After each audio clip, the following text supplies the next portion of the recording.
Notre participation dans le Moroccan TSP 2025 organisé à l'INSA Bni Mellal a été avec un projet d'optimisation du coût et du temps de traçage des lignes routières dans la province de Bni Mellal. Vu l'importance du traçage des lignes routières dans l'organisation et la signalisation des conducteurs et vu les grands budgets qui sont réservés à ce projet, on a essayé de faire une optimisation de marquage des lignes routières dans la province de Bni Mellal. En se référant du ministère des Équipements et des Transports, on a pu obtenir une carte routière qui contient les routes qui doivent être tracées et aussi les routes qui peuvent être ajoutées au futur au réseau de traçage. Premièrement, on a divisé cette carte en trois, puis on a extrait les nœuds qui sont l'intersection entre les routes et mesuré la distance entre chaque nœud qui est l'arc et qui signifie la route qui doit être tracée. Après l'extraction de tous les nœuds, on les a classés dans un fichier Excel sous forme d'une matrice de distance. Les contraintes qu'on doit prendre en considération sont les contraintes de transport, c'est-à-dire le carburant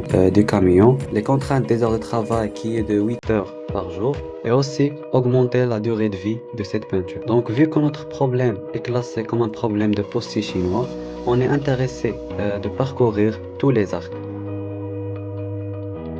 Donc on doit suivre trois étapes. Premièrement, on doit eulériser le graphe.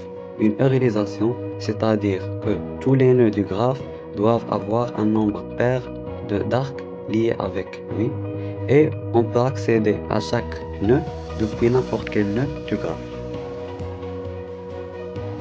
Pour ceci, on a implémenté l'algorithme de Dijkstra et d'autres algorithmes pour réussir à euréliser le graphe. Deuxièmement, on doit générer des cycles eulériens. Et un cycle eulérien, c'est un cycle qui fait le départ d'un point qui est considéré comme un dépôt, fait un tour sur tous les arcs, puis revenir au point de départ. Finalement, on doit diviser ces cycles en journées en utilisant une approche séquentielle.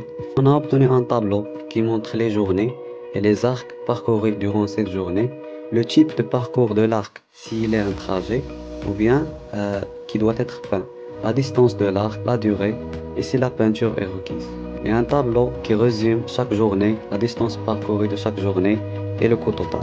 Le résultat final est résumé dans ce tableau où on a chaque partie, la durée estimée de sa peinture, la distance de peinture de chacune des trois parties, la distance totale, la quantité de peinture et le coût total. Sachant qu'on a utilisé une peinture thermoplastique qui est de 12 dirhams par kilomètre, où la durée de vie de cette peinture est de 5 ans, au contraire de la peinture utilisée maintenant qui est de 1 an et demi.